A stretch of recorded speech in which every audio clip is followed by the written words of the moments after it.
Dengan mempelajari Sirah Nabawiyah, maka makin menambah kecintaan kepadanya. Semoga yang subscribe juga dimudahkan jalannya menuju surga. Silahkan tekan tombol like supaya postingan ini semakin tersebar. Dan tulis doa serta hajat pemirsa di kolom komentar. Semoga semakin banyak yang mengaminkan, maka semakin cepat terkabul.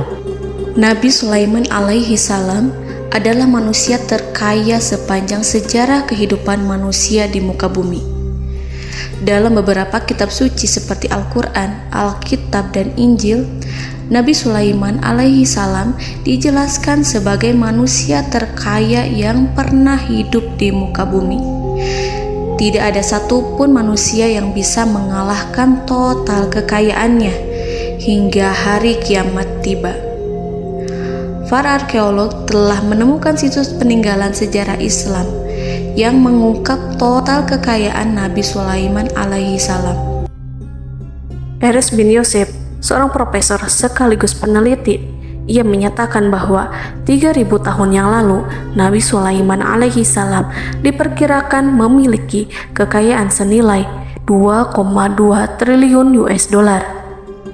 Dan apabila dikonversikan dengan nilai mata uang dolar hari ini, jika dirupiahkan, maka nilainya setara dengan 32.891.870 triliun rupiah.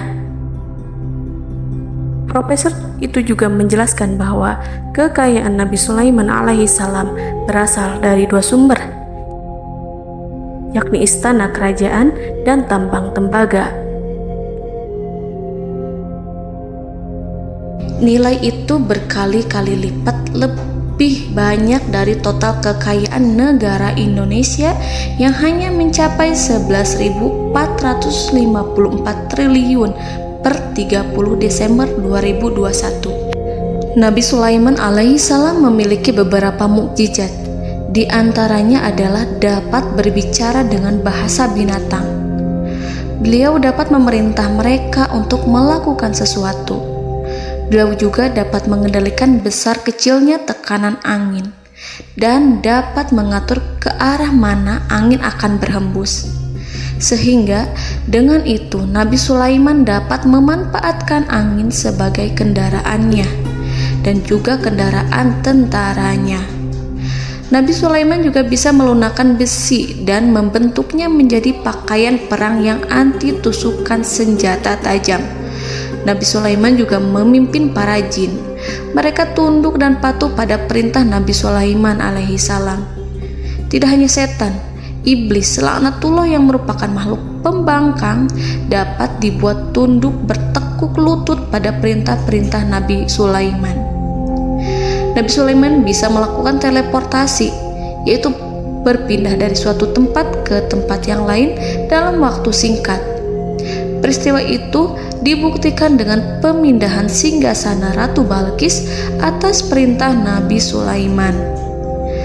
Nabi Sulaiman dikenal sebagai raja yang adil dan bijaksana. Nabi Sulaiman diberkahi kecerdasan yang luar biasa untuk menyatu padukan segenap kekuatan yang Allah berikan kepadanya.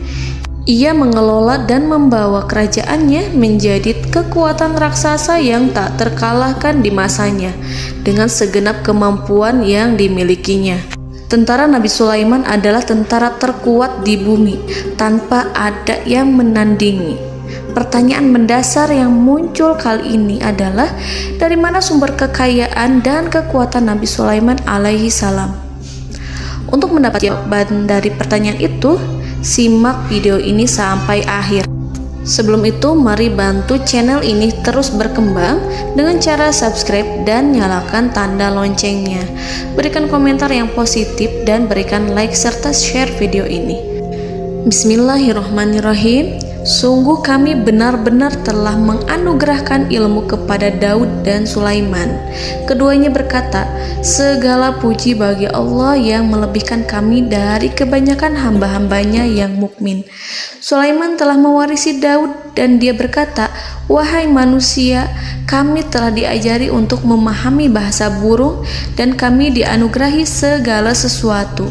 Sesungguhnya semua ini benar-benar karunia yang nyata." Quran Surat An-Naml ayat 15-16. Saudara-saudaraku yang dirahmati Allah, pada ayat di atas disebutkan bahwa Sulaiman telah mewarisi Daud. Nabi Sulaiman mewarisi Nabi Daud dalam sisi kenabian dan kekuasaan, bukan mewarisi harta, karena para nabi tidak mewariskan harta. Sebab sepeninggalan mereka, harta para nabi menjadi sedekah bagi orang-orang yang ada di sekitarnya, yaitu orang-orang fakir dan orang-orang yang membutuhkan. Dan harta para nabi tidak dikhususkan bagi kalangan keluarganya. Rasulullah Shallallahu Alaihi Wasallam bersabda, "Kami para nabi tidak mewariskan. Nabi Sulaiman mewarisi kenabian dari Nabi Daud. Ini adalah hal yang jelas. Allah telah memilihnya sebagai nabi dari Bani Israel. Begitu juga Allah telah memberinya kekuasaan kerajaan sehingga ia menjadi pemimpin Bani Israel."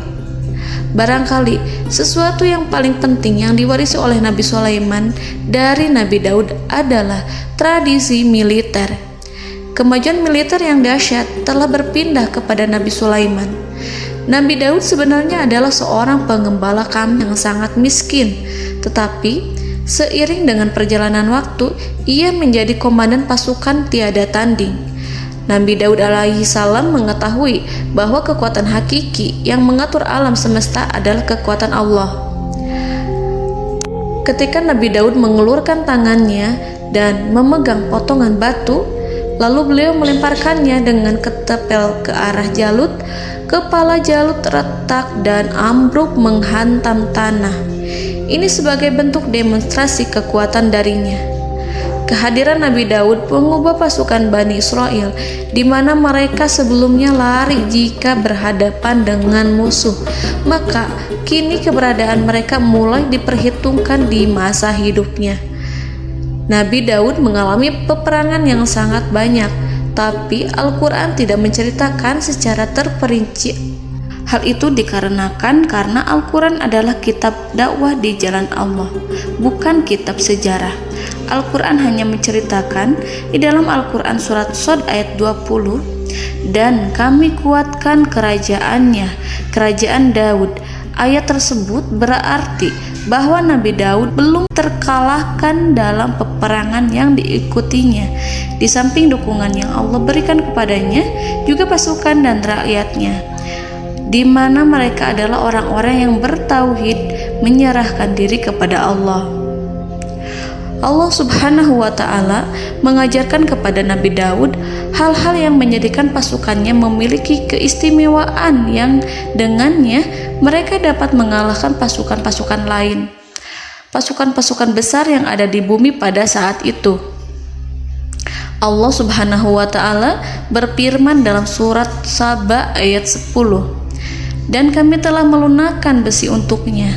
Baju besi mungkin akan menjadi masalah dalam benak kita. Ketika orang-orang yang berperang, baju besi cukup mengganggu gerakan mereka. Kita bisa membayangkan ketika ada dua orang berperang, salah satu dapat bergerak bebas, sementara yang lainnya tidak leluasa bergerak karena tertahan dengan pakaiannya. Namun, dengan kekuasaan Allah, Nabi Daud dapat melunakkan besi dan membuat baju besi yang ringan, yang mudah untuk digunakan. Ini adalah kemajuan penting yang Allah berikan kepada Nabi Daud dan tentaranya.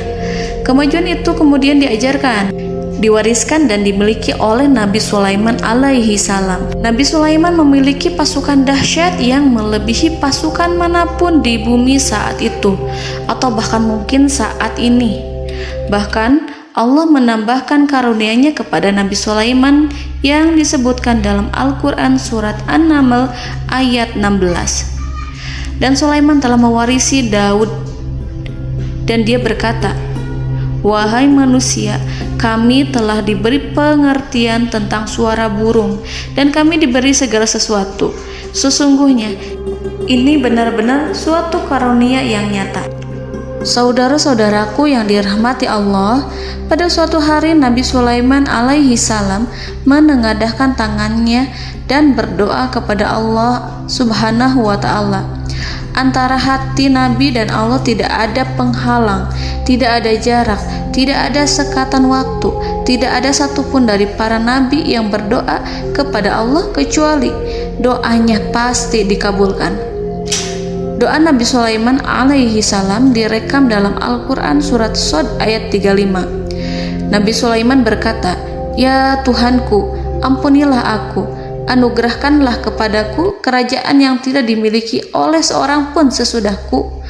Nabi Sulaiman menginginkan dari Allah sesuatu kerajaan yang belum pernah diperoleh oleh siapapun setelahnya. Allah Subhanahu wa ta'ala mengabulkan doa Nabi Sulaiman dan memberinya kerajaan tersebut. Nabi Sulaiman mewarisi kekuasaan, kenabian, hikmah ilmu dari Nabi Daud alaihi salam. Orang-orang menyebut Nabi Sulaiman Al-Hakim, Sulaiman yang bijaksana.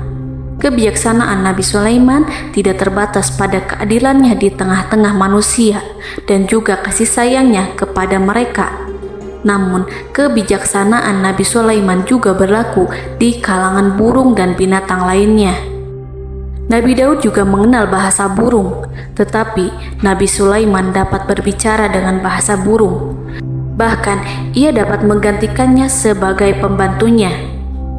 Ketika Nabi Daud bertasbih di gunung, burung-burung serta binatang buas ikut bertasbih bersamanya.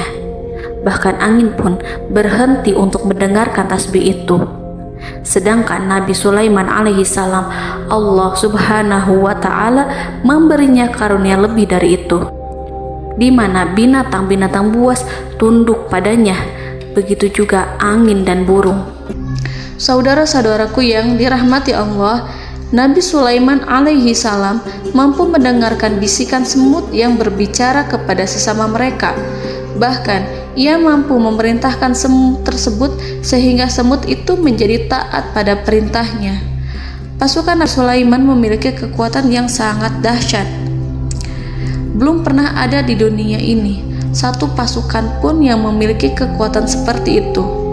Kekuatan Nabi Sulaiman berasal dari beberapa kombinasi yang sangat mengagumkan, sehingga karenanya ia tidak dapat tertandingi. Kekuatan itu terdiri dari manusia, binatang-binatang, jin, dan lain sebagainya. Kita mengetahui bahwa jin adalah makhluk Allah dan manusia tidak mampu melihatnya atau menghadirkannya atau meminta pertolongan kepadanya. Sedangkan Nabi Sulaiman telah diberi Allah suatu kemampuan untuk menundukkan jin, mempekerjakan mereka sebagai tentara di tengah-tengah peperangan. Bahkan ia mampu menjadikan mereka sebagai pekerja-pekerja kasar di kerajaannya saat tidak ada peperangan. Oleh sebab itu, ketika ada pasukan lain yang mencoba melawan pasukan Nabi Sulaiman, mustahil mereka akan mendapatkan kemenangan. Bahkan pasukan Nabi Sulaiman diperkuat oleh pasukan burung. Burung di pasukan Nabi Sulaiman memerankan tugas penting, yaitu menjadi agen intelijen. Kita mengetahui bahwa peranan informasi saat peperangan adalah hal yang penting. Dari informasi tersebut, pasukan dapat mengetahui keadaan lawannya. Demikianlah peranan burung pada pasukan Sulaiman. Ia terbang di tengah-tengah musuh. Kemudian, ia kembali kepada Nabi Sulaiman untuk menyampaikan berita tentang keadaan lawannya. Di samping jin dan burung, Allah juga menundukkan angin untuk Nabi Sulaiman. Nabi Sulaiman dapat memerintahkan angin dan ia mampu untuk menaiki angin tersebut. Dalam Al-Quran surat Shad ayat 36-40, Allah Subhanahu wa ta'ala berfirman, "Kami tundukkan kepada angin yang berhembus dengan baik menurut kemana saja yang dikehendaki Sulaiman. Dan kami tundukkan pula kepadanya setan-setan, semuanya ahli bangunan dan penyelam, dan setan yang lain yang terikat dalam belenggu.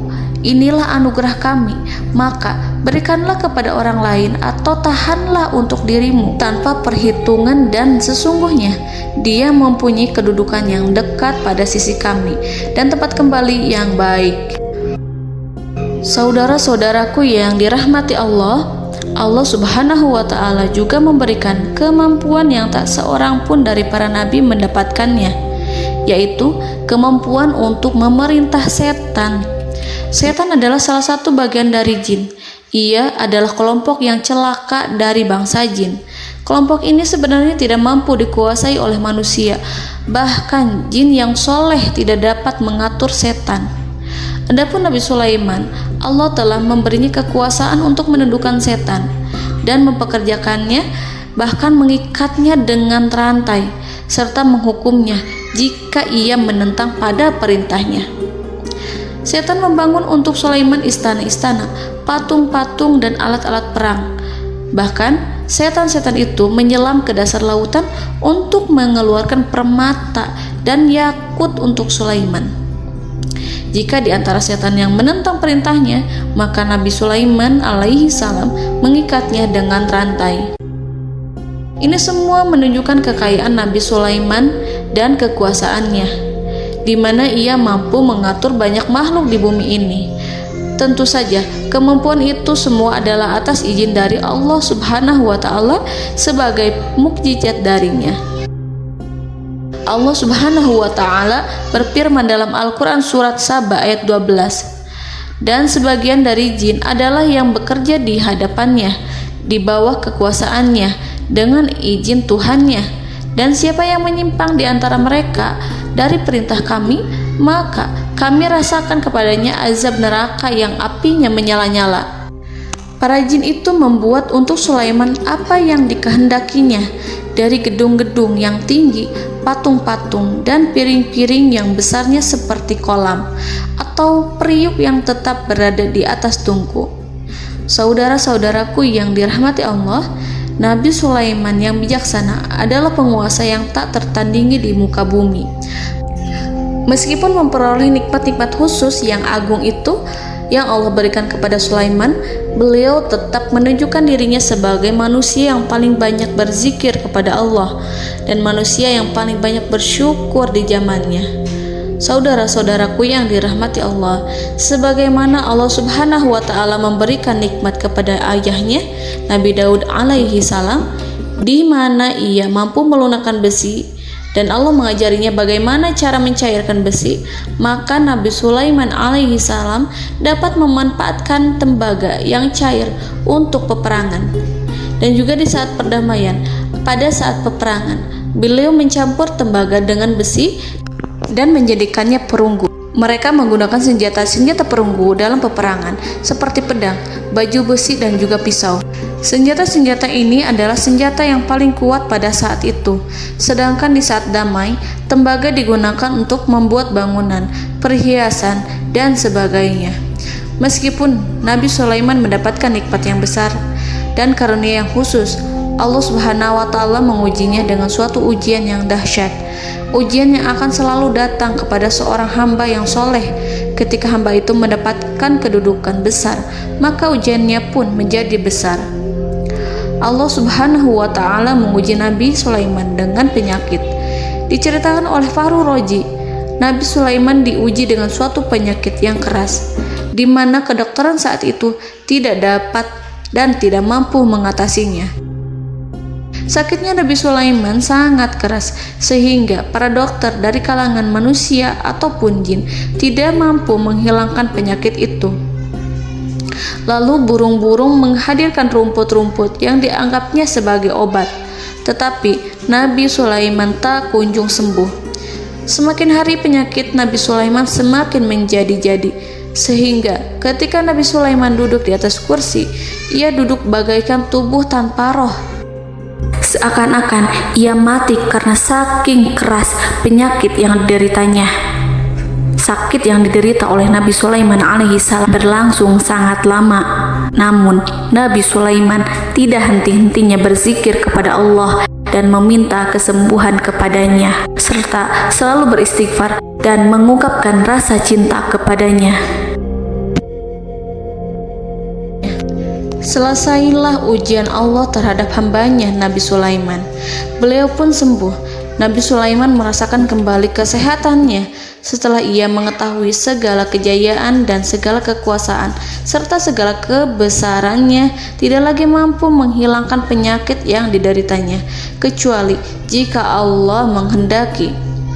Saudara-saudaraku yang dirahmati Allah, Nabi Sulaiman telah membangun tempat ibadah, tempat sujud, sehingga manusia menyembah Allah di dalamnya. Orang-orang yang membangunnya berjumlah puluhan ribu orang. Tentu setiap kelompok dari mereka memiliki pekerjaan masing-masing.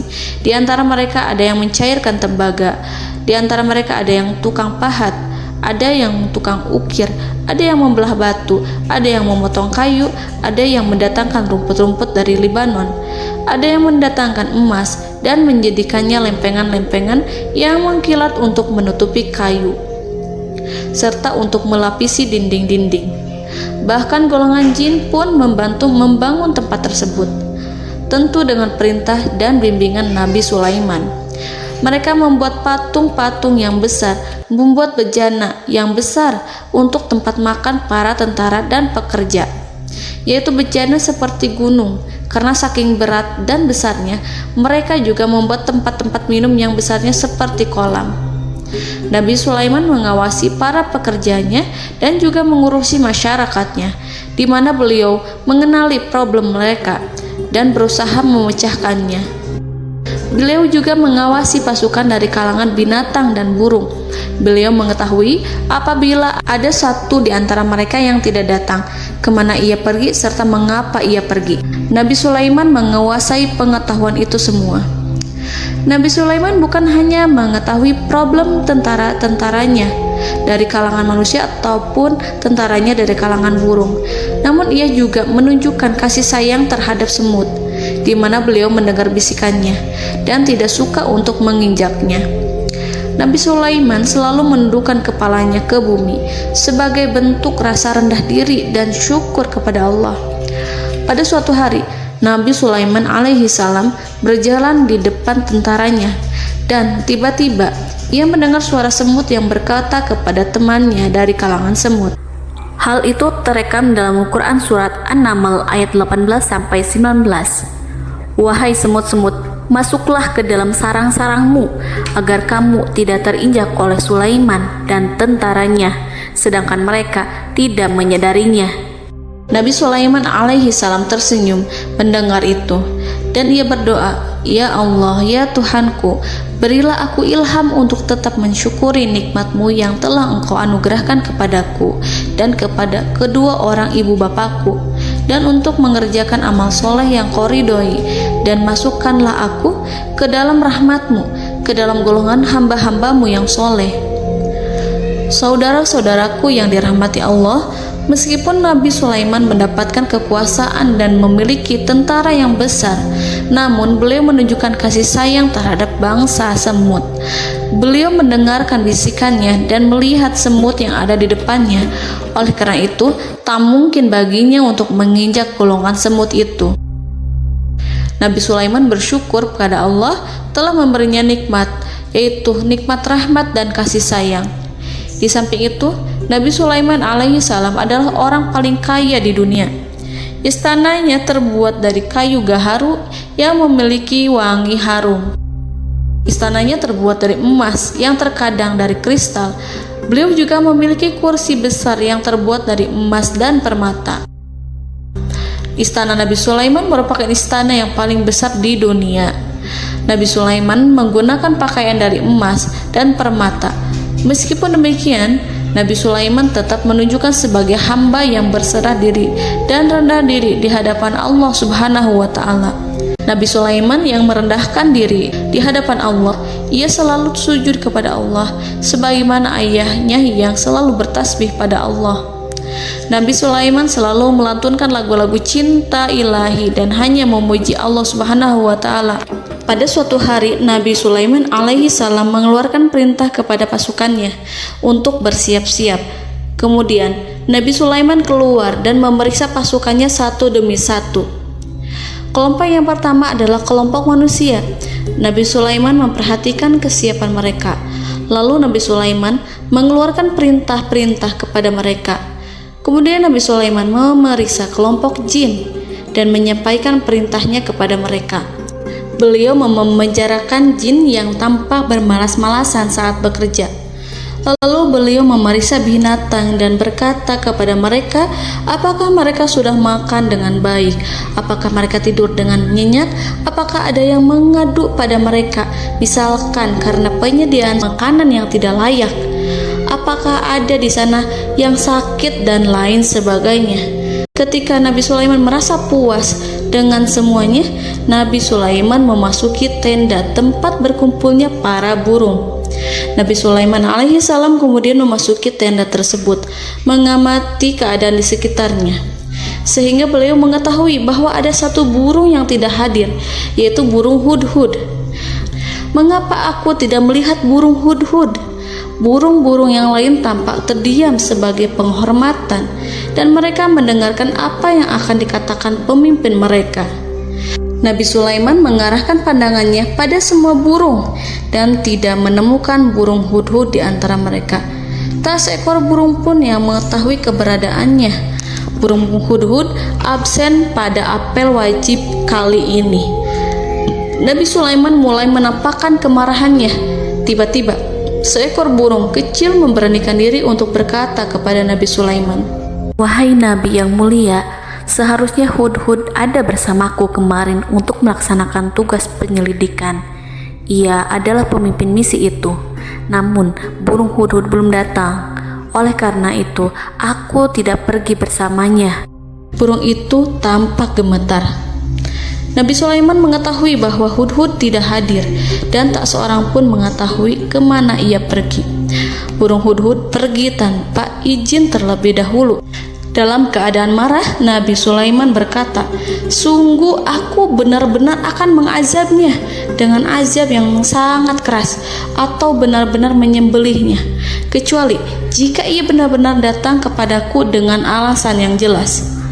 Kawanan burung-burung mengetahui bahwa Nabi Sulaiman sedang marah dan telah menetapkan untuk menyiksa burung hudhud atau menyembelihnya atau justru memaafkannya dengan syarat ia datang dengan membawa alasan yang dapat menyelamatkannya, atau dengan kata lain, burung hudhud dapat memastikan bahwa ia melaksanakan tugas yang penting.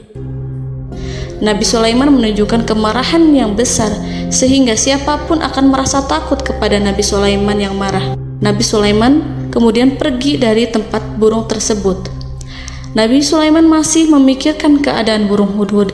Seharusnya burung hudhud menjadi bagian penting dari badan intelijen.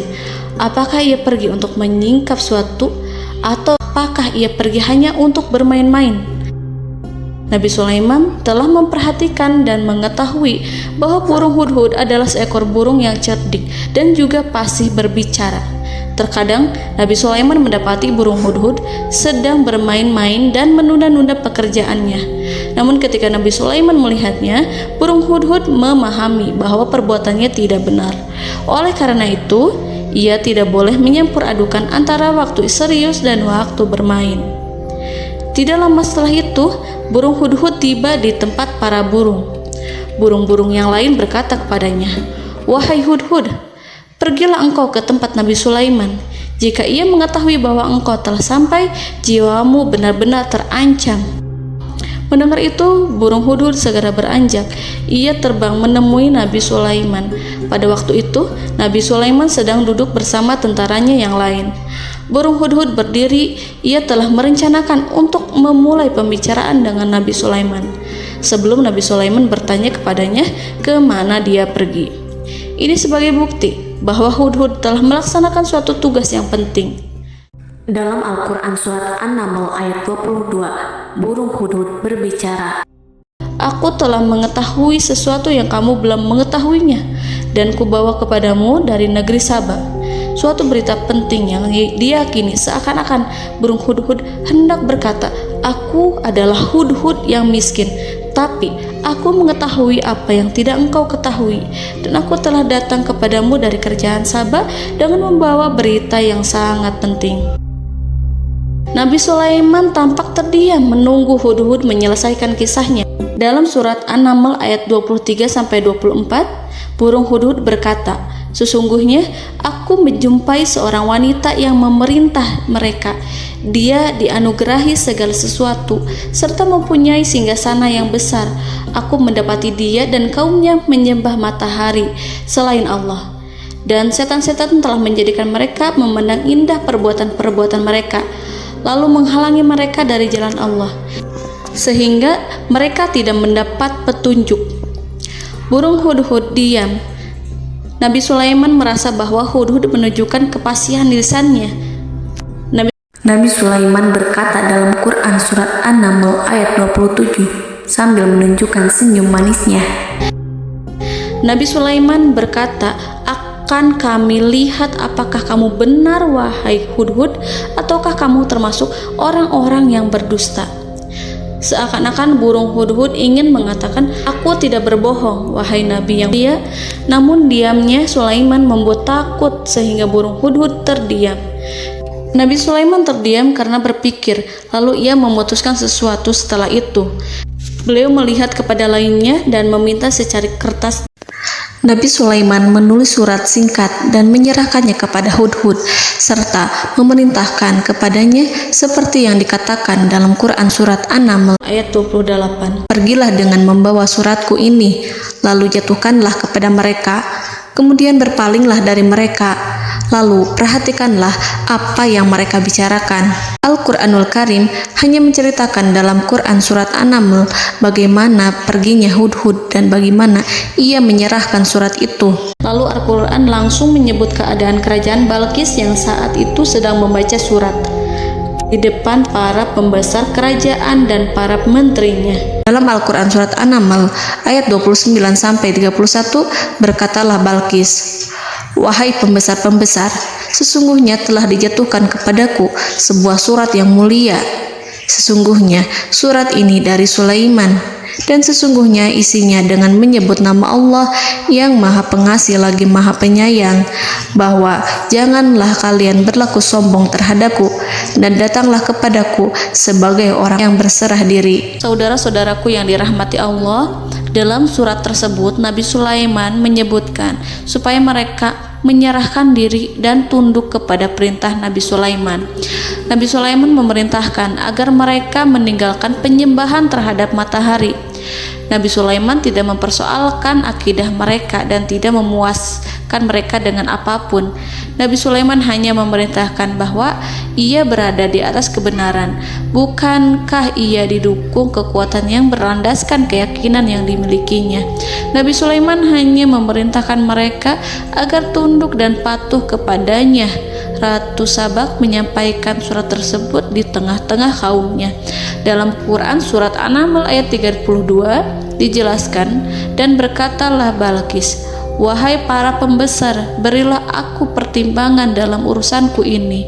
Aku tidak pernah memutuskan sesuatu persoalan sebelum kamu berada dalam majelisku." Saudara-saudaraku yang dirahmati Allah, para pembesar istana Balqis menentang surat tersebut. Isi surat itu membangkitkan kesombongan kaum Sabak, di mana mereka merasa lebih kuat. Mereka mengetahui bahwa di sana ada seorang yang mencoba menentang mereka dan mengisyaratkan peperangan kepada mereka. Lalu ia meminta kepada mereka untuk memenuhi syarat-syaratnya sebelum terjadinya peperangan dan kekalahan.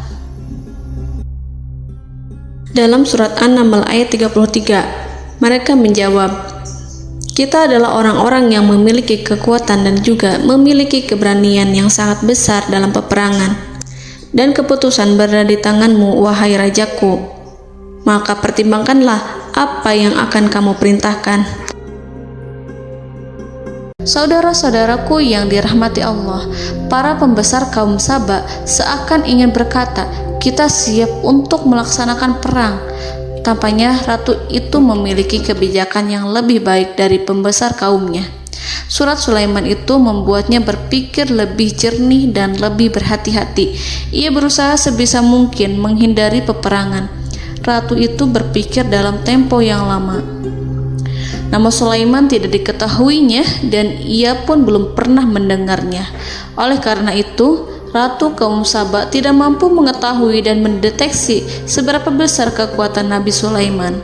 boleh jadi Nabi Sulaiman memiliki kekuatan yang dahsyat, sehingga ia mampu memerangi kekuasaannya dan mengalahkannya. Kemudian ratu memperhatikan apa yang ada di sekelilingnya. Ia melihat kemajuan masyarakatnya dan juga kekayaannya. Barangkali ia mengira bahwa Nabi Sulaiman iri terhadap kemajuan dan kekayaannya itu, sehingga Nabi Sulaiman ingin menyerangnya. Setelah mempertimbangkan isi surat Nabi Sulaiman dengan cermat, Ratu Saba memilih untuk tidak bersikap ceroboh dan bodoh. Ratu lebih suka untuk menggunakan bahasa kelembutan. Ia mengirim kepada Nabi Sulaiman suatu hadiah yang besar. Ratu mengira bahwa Nabi Sulaiman seorang yang ambisius, yang boleh jadi ia telah mendengar tentang kekayaan kerajaan Saba. Para utusan pergi dengan membawa hadiah dari Ratu Saba. Ratu berharap agar mereka dapat memasuki kerajaan Nabi Sulaiman dan akan mengetahui kondisi kerajaannya. Saat mereka pulang, Ratu ingin mendengar secara langsung dari mereka tentang bagaimana keadaan kaum Nabi Sulaiman dan pasukannya. Setelah mendapatkan informasi yang cukup, maka Ratu Balqis dapat membuat sesuatu keputusan yang tepat. Ratu menyembunyikan apa yang terlintas dalam pikirannya, lalu ia berbicara kepada pembesar istananya bahwa ia dapat menyingkap niat jahat Raja Sulaiman melalui cara mengirimkan hadiah kepadanya. Ratu lebih memilih cara tersebut dan menunggu reaksi dari Nabi Sulaiman. Ratu berhasil memuaskan para pembesar istana, dan untuk sementara ia menghilangkan ide untuk berperang. Karena para raja jika menyerang suatu desa, maka pemimpin desa tersebut adalah orang yang paling banyak mendapatkan kehinaan. Akhirnya, para pembesar kaumnya merasa puas dengan pikiran Ratu Balqis. Saudara-saudaraku yang dirahmati Allah, dalam surat An-Naml ayat 34-35 dijelaskan, Ratu Balqis berkata, "Sesungguhnya raja-raja apabila memasuki suatu negeri, niscaya mereka akan membinasakannya dan menjadikan penduduknya yang mulia menjadi hina. Dan demikian pula lah yang akan mereka perbuat. Dan sesungguhnya aku akan mengirim utusan kepada mereka dengan membawa hadiah, dan aku akan menunggu apa yang akan dibawa kembali oleh utusan itu." Kemudian sampailah hadiah dari Ratu Balqis kepada Nabi Sulaiman. Para intelijen Nabi Sulaiman memberitahunya bahwa utusan Balqis datang dengan membawa hadiah. Nabi Sulaiman langsung mengetahui bahwa Ratu Balqis itu sengaja mengirim orang-orangnya untuk mengetahui atau untuk mendapatkan informasi tentang kekuatannya. Lalu setelah itu ia akan mengambil keputusan atau mengambil sikap kepada kerajaan Sulaiman. Nabi Sulaiman segera memanggil semua pasukannya untuk berkumpul. Utusan Balqis segera memasuki istana Nabi yang dipenuhi dengan pasukan yang besar bersenjata. Melihat itu, utusan Ratu Balqis tercengang dan terkejut ketika mereka melihat kekayaan yang mereka bawa tidak ada apa-apanya dibandingkan dengan kerajaan Nabi Sulaiman. Hadiah mereka tampak tidak berarti. Emas yang mereka bawa tampak tidak memiliki makna saat mereka memasuki istana Nabi Sulaiman yang terbuat dari kayu-kayu pohon gaharu yang mengeluarkan bau yang harum serta dihiasi dengan emas permata. Para utusan Ratu Balqis berdiri bersama Nabi Sulaiman dan menyaksikan bagaimana Nabi Sulaiman mengendalikan pasukannya. Kemudian mereka mulai berpikir tentang kekuatan dan kualitas pasukan Nabi Sulaiman. Betapa kagetnya mereka ketika melihat di tengah-tengah pasukan itu terdapat singa, burung, dan tentara dari kalangan manusia yang mampu terbang. Mereka pun sadar bahwa mereka di hadapan pasukan yang tiada tandingannya. Selesailah demonstrasi pasukan Nabi Sulaiman. Kemudian para utusan ratu dipersilahkan maju ke tempat hidangan makanan. Para utusan itu sangat terkejut ketika melihat berbagai macam makanan dari penjuru dunia ada di depannya. Dan di antara makanan itu terdapat pula makanan yang biasa ditemukan di negeri mereka. Tetapi mereka melihat bahwa makanan itu memiliki rasa yang lebih istimewa.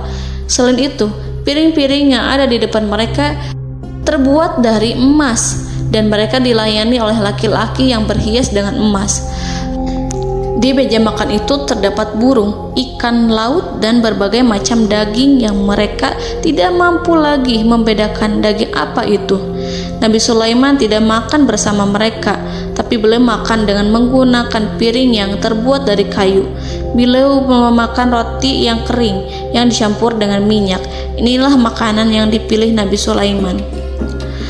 Makan bersama mereka dalam keadaan diam, mereka merasa kehadiran Nabi Sulaiman menciptakan suatu wibawa yang luar biasa.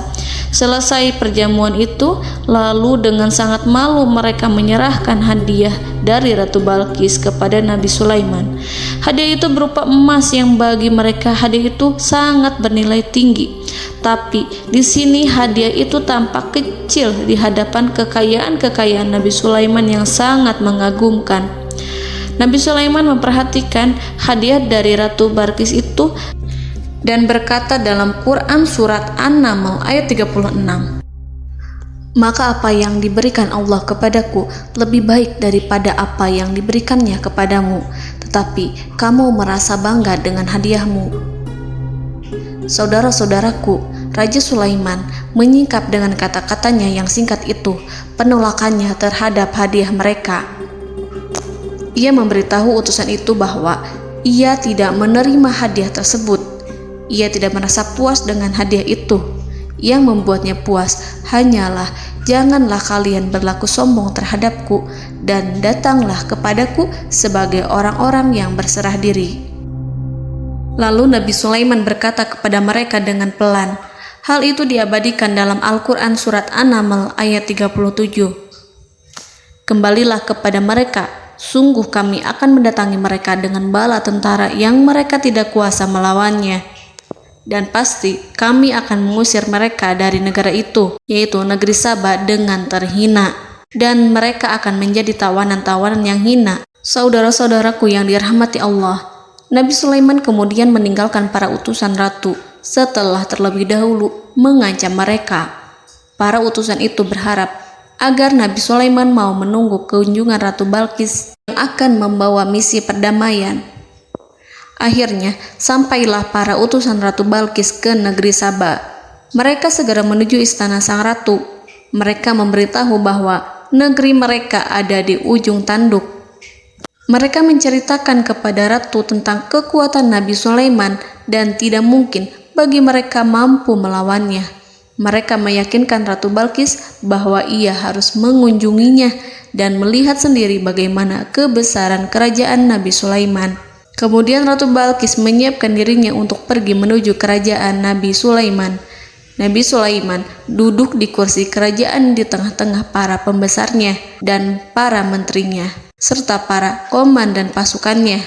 Beliau berpikir tentang sosok Balqis. Nabi Sulaiman mengetahui bahwa Balqis menuju tempatnya.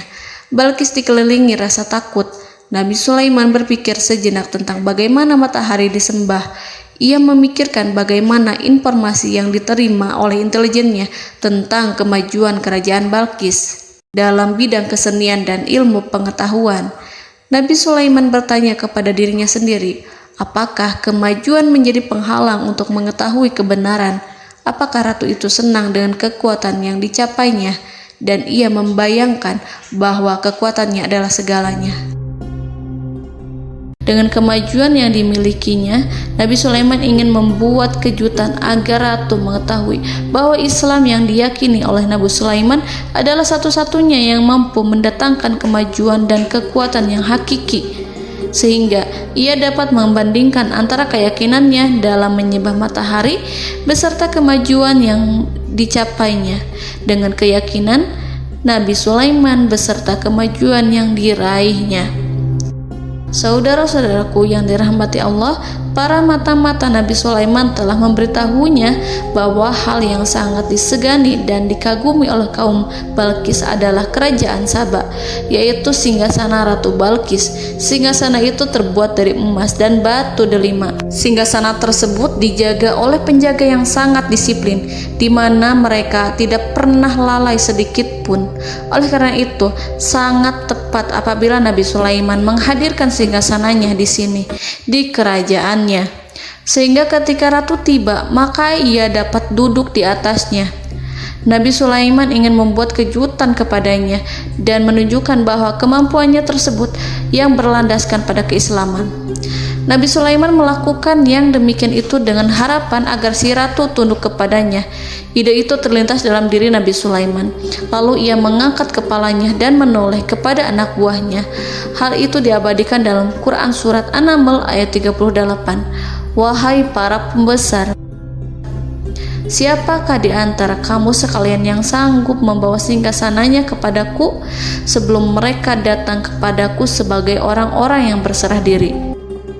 Saudara-saudaraku, perhatikanlah ungkapan pikiran Nabi Sulaiman tersebut. Semua pemikirannya berkisar tentang keislaman para penyembah matahari, tentang bagaimana beliau dapat memberikan petunjuk kepada mereka di jalan Allah. Yang pertama menjawab pertanyaan Nabi Sulaiman adalah jin Ifrit.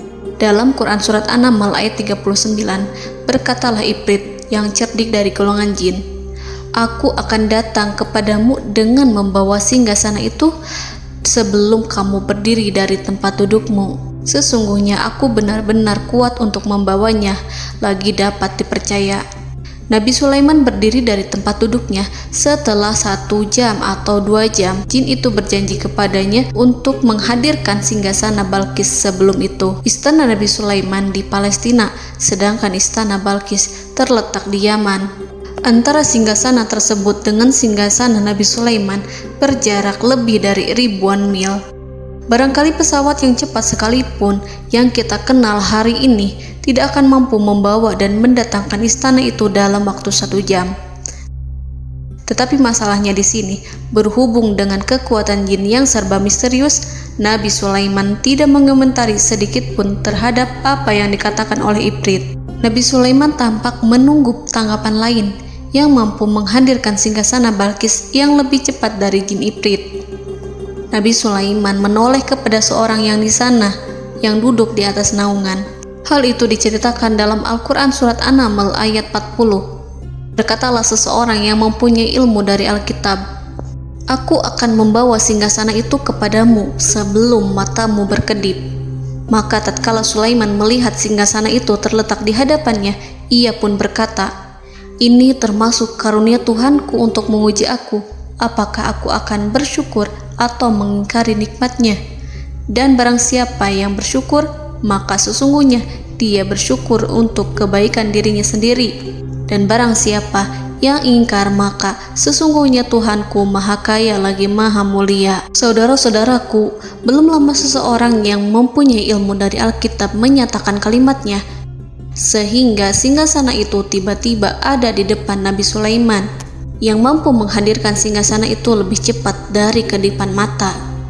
Al-Quranul Karim tidak menyingkap kepribadian seseorang yang menghadirkan singgasana itu. Al-Quran hanya menggarisi bahwa orang itu mempunyai ilmu dari Alkitab. Al-Quran tidak menjelaskan kepada kita apakah ia seorang malaikat ataukah manusia ataukah jin. Al-Quran sengaja tidak menyingkap hakikat kitab yang dimaksud. Saudara-saudaraku yang dirahmati Allah, setelah melihat singgasana itu, Nabi Sulaiman bersyukur kepada Allah. Ia mulai memperhatikan singgasana sang ratu. Singgasana tersebut merupakan simbol pembangunan dan juga kemajuan, tetapi nampaknya ia hanya sesuatu yang biasa saja jika dibandingkan dengan kekuasaan dan kebesaran ciptaan yang dibuat oleh manusia dan jin di kalangan istana Nabi Sulaiman. Nabi Sulaiman memikirkan dalam tempo yang sangat lama singgasana Ratu Balkis itu. Kemudian beliau memerintahkan agar singgasana itu diperbaiki, sehingga saat Ratu Balkis datang, dia akan mengujinya. Apakah Ratu Balkis dapat mengenali singgasananya ataukah tidak? Dalam Al-Quran Surat An-Naml ayat 41, Nabi Sulaiman berkata, "Ubahlah baginya singgasananya, maka kita akan melihat apakah dia mengenal ataukah dia termasuk orang-orang yang tidak mengenalnya." Saudara-saudaraku yang dirahmati Allah, Nabi Sulaiman memerintahkan agar dibangun istana yang akan digunakan untuk menyambut Ratu Balkis. Nabi Sulaiman memilih tempat di laut, dan ia memerintahkan agar dibangun suatu istana di mana sebagian besarnya terdiri dari air laut. Nabi Sulaiman memerintahkan agar lantainya itu terbuat dari kaca yang tebal dan kuat, sehingga orang-orang yang berjalan di atas istana itu akan dapat melihat di bawahnya ada ikan-ikan berwarna-warni yang berenang-renang. Dan mereka akan melihat rumput-rumput laut yang bergerak-gerak. Akhirnya, selesailah pembangunan istana itu. Saking bersihnya kaca lantainya, sehingga tampak di sana tidak ada kaca. Burung hudhud memberitahu Nabi Sulaiman bahwa Balkis telah sampai dekat kerajaannya. Kemudian Ratu Balkis datang.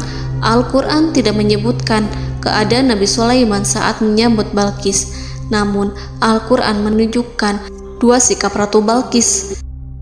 Yang pertama, bagaimana sikap Balkis ketika pertama kali melihat singgasananya yang datang mendahuluinya, padahal ia telah meninggalkan pengawalannya untuk tetap setia menjaga singgasananya itu. Keadaan kedua adalah keadaan di depan istana yang dibangun untuk penyambutan Balkis. Istana itu penuh dengan permata yang berenang-renang di bawahnya ikan-ikan. Dalam Quran Surat An-Naml ayat 42 dijelaskan, dan ketika Balkis datang, ditanyakanlah kepadanya, serupa inikah singgasanamu? Balkis menjawab, seakan-akan singgasana ini adalah singgasanaku. Kami telah diberi pengetahuan sebelumnya, dan kami adalah orang-orang yang berserah diri. Saudara-saudaraku, pada dialek di atas, Balkis melihat singgasananya dan ia tercengang saat mengetahui bahwa itu adalah singgasana miliknya. Namun kemudian ia mulai ragu karena melihat tidak sepenuhnya itu singgasana miliknya. Jika itu benar-benar miliknya, lalu bagaimana ia datang mendahuluinya? Dan bila bukan singgasananya, maka bagaimana Sulaiman dapat meniru sepersis dan seteliti itu? Padahal Sulaiman tidak pernah sekalipun ke kerajaannya. Nabi Sulaiman berkata saat melihat Balkis mengamati singgasananya, apakah ini singgasanamu? Balkis terlihat sangat kebingungan, namun setelah itu ia menjawab, sepertinya benar. Nabi Sulaiman berkata, kami telah diberi ilmu sebelumnya dan kami sebagai orang-orang muslim. Saudaraku yang dirahmati Allah, melalui pertanyaan Nabi Sulaiman ingin mengisyaratkan kepada Balkis agar ia membandingkan antara keyakinannya beserta ilmu yang dicapainya dengan keyakinan Nabi Sulaiman yang muslim beserta pengetahuan yang telah diraihnya. Penyembahan terhadap matahari dan pencapaian ilmu yang dicapai oleh Ratu Balkis tanpa tidak ada apa-apanya dibandingkan dengan ilmu Nabi Sulaiman dan keislaman. Nabi Sulaiman telah mendahuluinya dalam bidang ilmu karena keislamannya. Karena itu, sangat mudah baginya untuk mengungguli Balkis dalam ilmu-ilmu yang lainnya. Demikianlah yang disyaratkan dalam pertanyaan Nabi Sulaiman kepada Ratu Balkis. Ratu Saba itu mengetahui bahwa ini adalah singgasananya, di mana singgasana itu datang lebih dahulu daripada dirinya. Beberapa bagian darinya telah diubah saat Balkis masih di perjalanan menuju ke tempat Nabi Sulaiman. Ia berpikir kemampuan apa yang dimiliki Nabi Sulaiman. Ratu Balkis tercengang melihat apa yang disaksikannya, yang berupa buah dari keimanan Nabi Sulaiman dan hubungannya dengan Allah Subhanahu wa Ta'ala. Sebagaimana Balkis juga tercengang ketika melihat kemajuan di bidang ilmu pembangunan, seni, dan ilmu-ilmu yang lainnya. Maka ia tidak lebih kagum lagi saat melihat hubungan yang kuat antara keislaman Nabi Sulaiman dengan ilmunya, serta kemajuan yang diraihnya.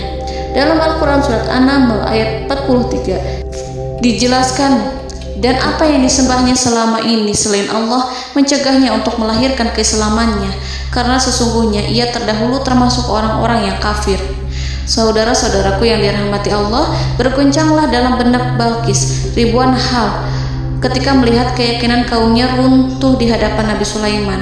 Ia menyadari matahari yang disembahnya hanya merupakan ciptaan Allah, dan Allah lah yang menggerakkannya untuk hamba-hambanya. Lalu terbitlah matahari kebenaran dalam dirinya. Hatinya diterangi oleh cahaya baru yang tidak akan tenggelam seperti tenggelamnya matahari. Masa keislamannya hanya menunggu waktu. Ratu Balqis memilih waktu yang tepat untuk mengumumkan keislamannya. Allah Subhanahu wa Ta'ala berfirman dalam Quran Surat An-Naml ayat 44. Dikatakan kepadanya, masuklah ke dalam istana. Maka tatkala ia melihat lantai istana itu, dikiranya kolam air yang besar dan disingkapnya 2 betisnya. Berkatalah Sulaiman, sesungguhnya ia adalah istana licin yang terbuat dari kaca. Berkatalah Balqis, wahai Tuhanku, sesungguhnya aku telah berbuat zalim terhadap diriku dan aku berserah diri bersama Sulaiman kepada Allah Tuhan semesta alam. Saudara-saudaraku yang dirahmati Allah, dikatakan kepada Balqis, masuklah ke dalam istana. Ketika ia masuk, maka ia tidak menyaksikan adanya kaca, tetapi ia melihat air, sehingga ia mengira akan bersinggungan dengan air. Lalu ia menyingkapkan sedikit bajunya agar bajunya itu tidak basah. Nabi Sulaiman mengingatkannya tanpa melihatnya agar ia tidak khawatir terhadap pakaiannya, karena pakaiannya tidak akan basah, sebab di sana tidak ada air. Itu sekedar kaca yang halus, yang saking halusnya sehingga ia tidak tampak. Pada kesempatan itulah Balqis mengumumkan keislamannya yang mengakui kelalimannya, dan ia menyatakan menyerahkan diri kepada Nabi Sulaiman dan kepada Allah Tuhan semesta alam. Lalu kaumnya pun mengikutinya dan mereka memeluk Islam. Balqis menyadari ia berhadapan dengan penguasa yang terbesar di bumi dan Nabi Allah yang mulia. Untuk pertama kalinya, wajah Sulaiman tampak dihiasi dengan senyuman yang menunjukkan kepuasannya sejak Balqis mengunjunginya. Demikianlah Nabi Sulaiman mewujudkan kejayaannya yang hakiki dan menyebarkan cahaya Islam di muka bumi. Saudara-saudaraku, Al-Quran tidak menyebutkan kisah Balqis setelah keislamannya. Para ahli tafsir mengatakan bahwa ia menikah dengan Nabi Sulaiman. Selain itu, ada yang mengatakan bahwa ia menikah dengan salah satu orang dekat Nabi Sulaiman. Ada juga yang mengatakan bahwa sebagian Raja Habasyah adalah keturunan dari buah perkawinan ini. Wallahu a'lam bishawab. Saudara-saudaraku yang dirahmati Allah, Nabi Sulaiman hidup di tengah-tengah kejayaan dan kemuliaan di bumi. Kemudian Allah menetapkan kematian untuknya, sebagaimana kehidupan Sulaiman berada di puncak kemuliaan dan kejayaan yang penuh dengan keajaiban yang luar biasa, maka kematiannya pun merupakan tanda-tanda kebesaran Allah yang penuh dengan keajaiban. Demikianlah bahwa kematiannya sesuai dengan kehidupannya, sesuai dengan kejayaannya. Allah berfirman tentang kematian Sulaiman di dalam Al-Quran Surat Saba ayat 14. Maka tatkala kami telah menetapkan kematian Nabi Sulaiman, tidak ada yang menunjukkan kepada mereka kematiannya itu kecuali rayap yang memakan tongkatnya. Maka tatkala ia telah tersungkur, tahulah jin bahwa kalau sekiranya mereka mengetahui yang gaib, tentulah mereka tidak akan tetap dalam siksa yang menghinakan. Saudara-saudaraku, kemampuan Nabi Sulaiman untuk menundukkan jin dan mempekerjakan mereka serta hubungan mereka dengan semua itu menimbulkan fitnah di tengah-tengah manusia. Dalam hal tertentu, kematian Nabi Sulaiman merupakan batasan jawaban terhadap fitnah ini. Kami tidak mengetahui siapa yang mengklaim bahwa jin mengetahui hal yang gaib, apakah itu setan yang terkutuk atau jin yang bodoh atau manusia yang tertipu. Kami tidak mengetahui siapa yang bertanggung jawab terhadap tersebarnya isu yang keliru ini. Yang kita ketahui adalah bahwa hal tersebut adalah mempengaruhi sebagian manusia dan jin. Barangkali manusia berkata kepada diri mereka, selama jin melakukan perbuatan yang luar biasa ini, maka apa gerangan yang menjadikan mereka tidak mengetahui hal yang gaib itu? Manusia itu lupa bahwa kunci kegaiban berada di tangan Allah. Masalah ilmu gaib tidak akan mampu dikuasai oleh jin dan manusia. Hanya Dia yang mengetahuinya, dan manusia diberitahu hanya sedikit sekali. Saudara-saudaraku yang dirahmati Allah, seakan-akan Allah telah merencanakan bahwa kematian Sulaiman bertujuan untuk menghancurkan pemikiran itu, yaitu pemikiran bahwa jin mengetahui hal-hal yang gaib. Jin bekerja untuk Nabi Sulaiman selama beliau hidup, dan tatkala beliau meninggal, maka tugas mereka menjadi bebas. Nabi Sulaiman meninggal tanpa diketahui oleh jin, sehingga mereka tetap bekerja untuk mereka, tetap mengabdi kepada Sulaiman. Seandainya mereka mengetahui hal yang gaib, niscaya mereka tidak akan meneruskan pekerjaan mereka. Saudara-saudaraku, pada suatu hari Nabi Sulaiman memasuki mihrabnya untuk itikaf ibadah dan beribadah kepada Allah. Tak seorang pun yang berani mengganggu khalwatnya. Mihrab Sulaiman terletak di puncak gunung dan dindingnya terbuat dari permata. Pada suatu hari Nabi Sulaiman duduk bersandar pada tongkatnya dan ia tampak tenggelam dalam tafakur. Beliau berzikir pada Allah hingga rasa kantuk menguasainya. Lalu setelah itu malaikat maut menemuinya. Nabi Sulaiman pun meninggal. Beliau bersandar kepada tongkatnya. Jin melihatnya dan mengira bahwa beliau sedang sholat, sehingga mereka pun terus melanjutkan pekerjaannya. Berlalulah hari demi hari yang panjang. Datanglah rayap, yaitu semut kecil yang memakan kayu. Hewan itu mulai memakan tongkat Nabi Sulaiman. Rayap itu tampak lapar. Sebagian dari tongkat Nabi Sulaiman dimakan beberapa hari oleh rayap itu. Ketika yang dimakannya semakin bertambah, maka tongkat itu pun menjadi rusak dan kemudian jatuh dari tangan Nabi Sulaiman alaihi salam. Tubuh mulia itu kehilangan keseimbangan dan kemudian jatuh terhempas di bumi. Tatkala tubuh suci itu tersungkur, maka manusia segera menuju ke arahnya. Mereka menyadari dan mengetahui bahwa Nabi Sulaiman telah meninggal dalam waktu yang lama. Jin menyadari bahwa mereka tidak mengetahui hal yang gaib, dan manusia pun mengetahui hakikat ini. Seandainya jin mengetahui hal yang gaib, niscaya ia tidak akan meneruskan siksa yang hina. Mereka tidak akan bekerja kepada Sulaiman. Demikianlah Nabi Sulaiman alaihi salam meninggal dalam keadaan duduk dan sholat di mihrabnya. Lalu berita itu tersebar bagaikan api di bumi. Manusia, burung, dan binatang buas mengantarkan jenazah Nabi Sulaiman. Sekawanan burung tampak sedih dan menangis. Semua makhluk bersedih. Akhirnya tak seorang pun mengetahui bahasa burung di bumi. Meninggallah seorang yang memahami pembicaraan burung, binatang-binatang, jin, dan lain sebagainya. Burung-burung itu berkata, betapa beratnya kehidupan di tengah orang-orang yang tidak mengetahui pembicaraan kita. Allahu a'lam.